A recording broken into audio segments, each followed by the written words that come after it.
السلام عليكم. عايزين تخلّلوا ليمون ويطلع حلو جدًا ولذيذ كده ولا يتهري ولا يبقى فيه طعم مرارة ولا حُدقية ولا أي حاجة؟ طب تعالوا أقول لكم. أول حاجة أنا اشتريت 2 كيلو ليمون من الليمون الأصفر، لو أنتم عايزين تجيبوا الأخضر هاقول لكم أثناء الفيديو كده ممكن نتخلّص من المرارة بتاعته إزاي. ولإنه رخيص أوي في السوق دلوقتي وقعدت أنقي بقى براحتي والبياع سابني أنقي براحتي، فرُحت اشتريت الكبير، بس المفروض بصراحة أشتري الصغير عشان بيبقى ألذ في التخليل. وبعد ما غسلته كويس أوي تحت المَيّة الجارية 3، 4 مرات، حطيته في مَيّة بتغلي، وأول ما يتكوّن أي ريم كده على الوش لازم نتخلّص منه، الليمون بتاعي باشتريه ناشف ما بيبقاش طري.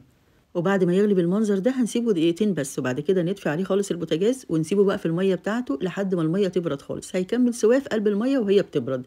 بعد بقى ما المَيّة تبرد هنحطه على جنب ونعمل المحلول الملح.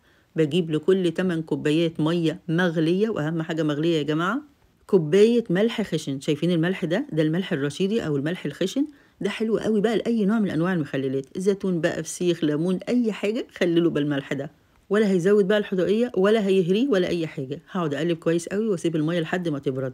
هاسكت على كده؟ لأ، المَيّة دي لازم أحط فيها كوباية من مَيّة السليق بتاعة الليمون، علشان بقى تبقى كده كملت، وعلى طول نحط على البرطمانات. طب بالنسبة بقى لو لقينا الليمون أخضر مش أصفر هنعمل إيه؟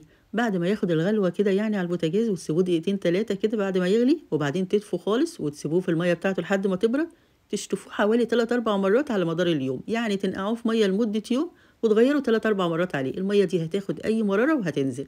هنا بقى خلاص خدت الكوباية من مَيّة السليق هاحطها على المحلول الملح. وبالنسبة بقى للبرطمانات اللي إحنا هنخلِّل فيها، يا جماعة الله يكرمكم خلّوكم في الإزاز وبلاش البلاستيك. الإزاز أحسن حاجة إحنا ممكن نخلِّل فيها، وبعد ما أغسلها كويس أوي هاعملها بالمنظر اللي أنتم شايفينها ده على البوتاجاز من فوق عشان أعقّمها، وهاكون محضّرة برضه كام قرن كده حامي، يعني مش هاحط كتير علشان ما يبقاش حامي أوي، يعني أحمر أو أخضر مش فارقة، بس المهم كل برطمان ياخد قرن كده والّا 2. خلاص كل حاجة جهزت، هابدأ بقى أعبي البرطمانات. الكمية اللي عندي دي حوالي 2 كيلو، آخد ال3 برطمانات، ما احتاجتش الرابع خالص. خلاص أنا خلّصتهم شايفين؟ أهم حاجة بس ما تضغطوش على الليمون علشان ما يتفعصش كده، وكل برطمان زي ما قُلت لكم يعني واحدة كده من الفلفل أو 2 أو 3 حسب الرغبة، على فكرة برضه مش بيطلع يعني حامي أوي، يعني برغم إن أنا حاطة 3 بس برضه ما بيبقاش حامي أوي.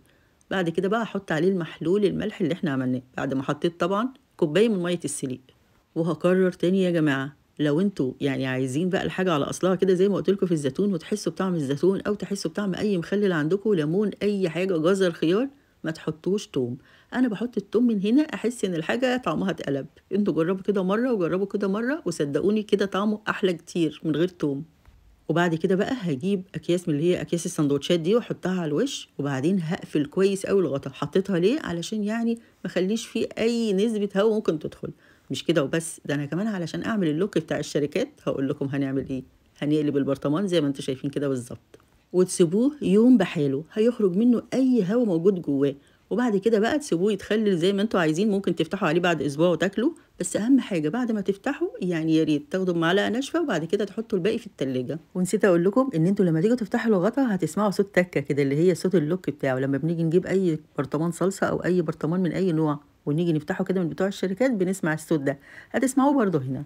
ويا رب الوصفة دي بقى تكون سهلة كده وتجربوها وتعجبكم. وكمان يا ريت لو أي حد كده عنده تريكاية زيادة بتخلي الليمون معانا أحلى، يا ريت يقول لنا عليها علشان كلنا نستفاد. وما تنسوش تصلوا على النبي عليه الصلاة والسلام، وألف هنا وشفا على قلوبكم، والسلام عليكم.